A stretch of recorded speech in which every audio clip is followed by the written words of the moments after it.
श्रावण महीने की 10वीं तिथि को महादेव को अगर एक शमी का पत्ता दशमी के दिन समर्पित कर दिया जाता है तो जिंदगी में कभी बेभव और धन की कमी नहीं आती। उसी तरह इस शहद में डुबोकर श्रृंगार करते हैं। शंकर कहते हैं इसने मेरा श्रावण महीने में श्रृंगार करा है तो क्यों ना मैं भी इसका धन का श्रृंगार कर इसको कर से मुक्त कर दूं, तब कर जाचो। ये केवल श्रावण के महीने में किया जाता है, इसके सिवा कहीं कोई महीने में नहीं कर सकते। शमी के पत्ते को चाहे 21 हो, 11 हो, 51 हो, श्रावण महीने की 10वीं तिथि को उसको शहद में डुबोकर शंकर भगवान के शिवलिंग पर उसको श्रृंगार करो। केवल चढ़ाना नहीं है, जब शहद में डूब जाएगा तो वो चिपक जाएगा। शिव का श्रृंगार करो। क्या होगा इससे? तो लिंग पुराण कहती है, नर्मदा पुराण कहती है, शंकर का जब हम शमी के पत्ते को शहद में डुबोकर श्रृंगार करते हैं, शंकर कहते हैं इसने मेरा श्रावण महीने में श्रृंगार करा है तो क्यों ना मैं भी इसका धन का श्रृंगार कर इसको कर से मुक्त कर दूं, तब कर जाचो। ये केवल श्रावण के महीने में किया जाता है, इसके सिवा कहीं कोई और नहीं। तो बाद में कहोगे कि हमको हर महीने, तो उस महीने में कर केवल श्रावण की 10वीं, चाहे उजाले की कर लो चाहे अंधेरी की कर लो, एक ही बार करना। तो 10वीं जब तिथि आए, 9 दिन पूरे होने के बाद जब 10वीं तिथि आए, 10वीं शमी के पत्ते 5 दुर्वा, 5 बेलपत्र, भगवान शंकर के मंदिर में एक शमी का पत्ता, एक दुर्वा, एक बेलपत्र भगवान शंकर से अपनी कामना करके अपना गोत्र बोलकर शंकर भगवान के शिवलिंग पर समर्पित कर। फिर दूसरा पत्ता, दूसरा शमी पत्ता, दूसरी दुर्वा फिर शिव जी पे समर्पित करो। 5 पत्ते शमी के, 5 दुर्वा, 5 बेलपत्र समर्पित कर कर 1 लोटा जल 3 बार शंकर जी को उसी जल से 3 बार समर्पित करें। अपनी कामना कर कर चढ़े हुए जल का भाग थोड़ा सा लेकर आए, घर के दरवाजे पर व्यापार के स्थान पर उसका सिंचन करें और हृदय से बाबा से प्रार्थना करें, बाबा तेरे भरोसे हैं, बहुत चिंता है, बहुत टेंशन है, कर्जा बहुत है, दुख बहुत है, व्यापार चल नहीं रहा, तुझे समान।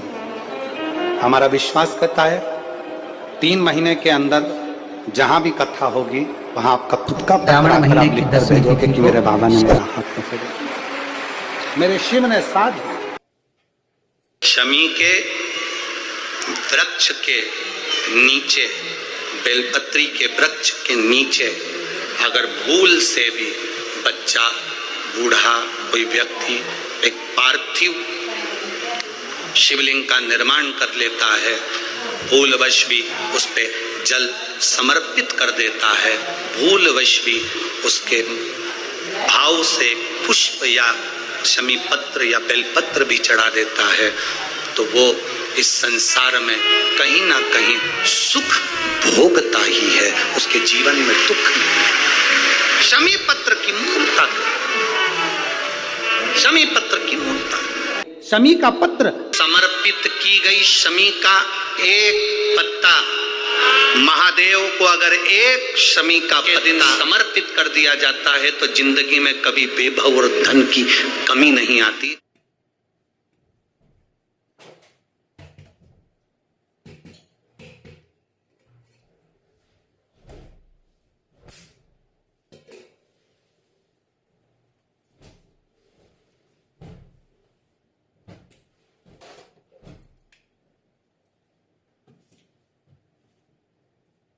शमी के पेड़ के नीचे हम क्या कर कर जाएं कि हमारी कामना सिद्ध हो जाए, या बेलपत्री के पेड़ के नीचे हम क्या कर कर जाएं कि हमारी कामना सिद्ध हो जाए। तो शिव महापुराण में और गणेश पुराण के अंदर एक बहुत सुंदर प्रसंग, गणेश पुराण में जैसे दुर्वा का प्रसंग कहा गया, तो गणेश पुराण में शमी के जो पत्ते का वर्णन करा गया तो उसमें स्पष्ट कहा गणेश पुराण में कि यदि 1 लोटा पानी, 1 कलश जल, उसमें चंदन घोलकर अक्षत के 5 दाने और पीपल के 2 पत्ते उसमें डालकर शमी के पेड़ के ऊपर उस जल को समर्पित कर कर आप अपनी कामना बोलकर जिस कार्य के लिए जाते हैं वो कार्य मात्र 3 दिन में सफल हो जाता है। मात्र 3 दिन लगते हैं। भारत में वर्णन आता है और महाभारत के अंतर्गत जब पांडवों को वानप्रस्थ दिया गया तब पांडवों ने भगवान से पूछा कि हम हमारे शस्त्र को, हमारे औजारों को, हमारे अस्त्र शस्त्र को कहाँ रखें।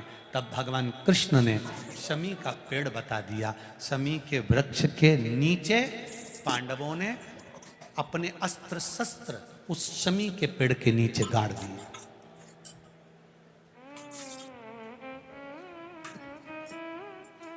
शमी के वृक्ष के नीचे अस्त्र शस्त्र को गाड़ा गया।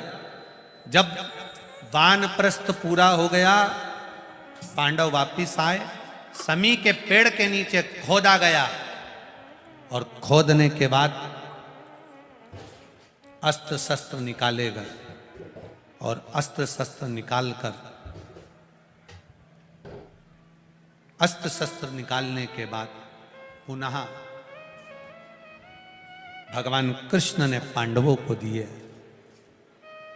पांडवों ने उन अस्त्र शस्त्र की पूजन शमी के वृक्ष के नीचे करी। तो भगवान कृष्ण ने कह दिया, आज आपने पूजन करी है, दशमी का जो दिन होगा लोग अपने घरों में शस्त्र की पूजन करेंगे, शमी के पत्ती का स्मरण करेंगे, उसके घर में कभी संपदा की कमी नहीं होगी और वीरता का आनंद होगा। वो शमी पत्र थी शमी। और धौम्य ऋषि के पुत्र थे मंदार। मंदार आंकड़ा पुष्प, शमी औरव ऋषि की बेटी। जब बड़ी होती चली गई तो वो औरव ऋषि की बेटी शमी ने जीवन में कुछ किया ना किया, पर एक काम औरव ऋषि की बेटी शमी करती रही कि भरण पोषण में अग्रणी रही। कोई भूखा मिल गया, औरव ऋषि की बेटी ने अपना भोजन तक दे दिया। ये बेटी का जीवन होना चाहिए। कई महाराज औरव ऋषि की बेटी शमी उसमें की थी, अगर उसकी थाली में कुछ भी नहीं बचा चलेगा, पर सामने वाला भूखा नहीं रहना चाहिए, उसको जरूर खिला देना। ये बड़े विचित्र शब्द हैं, जरा शिव महापुराण के इसको समझ लेना कि शमी का पेड़, जिस शमी की पत्ती में कांटे होते हैं, जिस बेलपत्र में कांटे होते हैं, और जिस आंकड़े को मंदार के फूल में वो दूध होता है कि आंख में चले जाए तो आंख बेकार हो जाती है, वो दूध होता है जो जहर का काम कर जाता है, ये सब शंकर भगवान को चढ़ रहा है।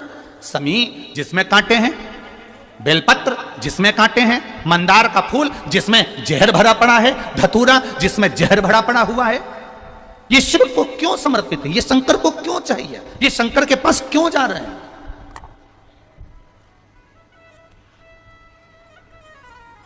क्यों?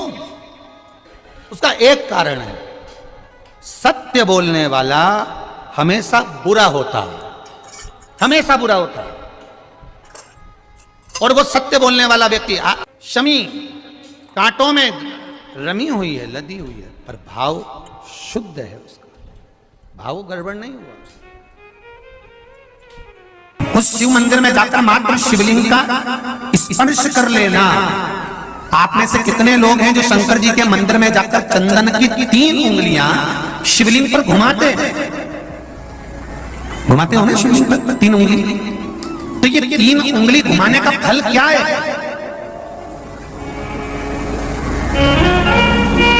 क्या फल है? इस शिवलिंग पर ये 3 उंगली घुमाई जाए तो इसका फल क्या है? तो आपको लगेगा भगवान शंकर को त्रिपुंड लगाना है। बोलो सही है गलत है? आप तो यही सोचोगे ना कि शिव जी को त्रिपुंड लगाया गया है, पर नहीं।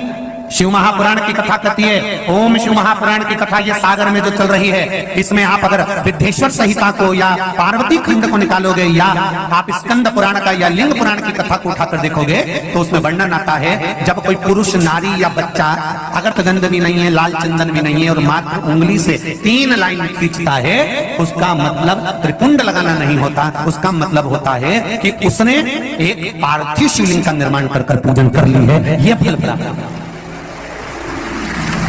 उसका फल ये प्राप्त होता है।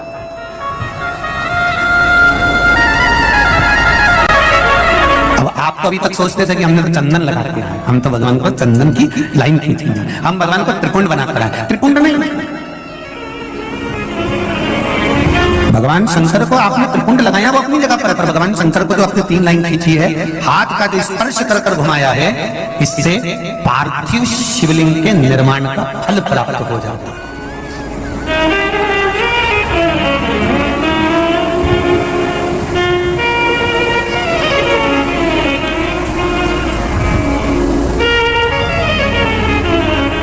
विशेष जब कामना रहती है, विशेष कामना, आज आपका मन कर गया 108 चावल के दाने मेरे को शिव जी को चढ़ाना है,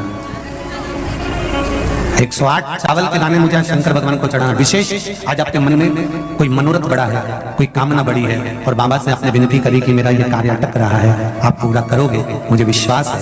108 चावल के दाने चढ़ाना है। आपने चंदन लगाया, हाथ की हथेली पर 108 चावल के दाने जो घर से गिनकर लेकर गए हो उसको हथेली में रखा।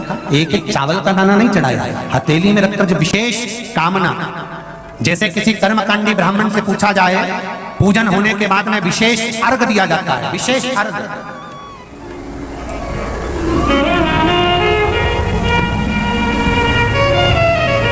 उसी तरह विशेष कामना के लिए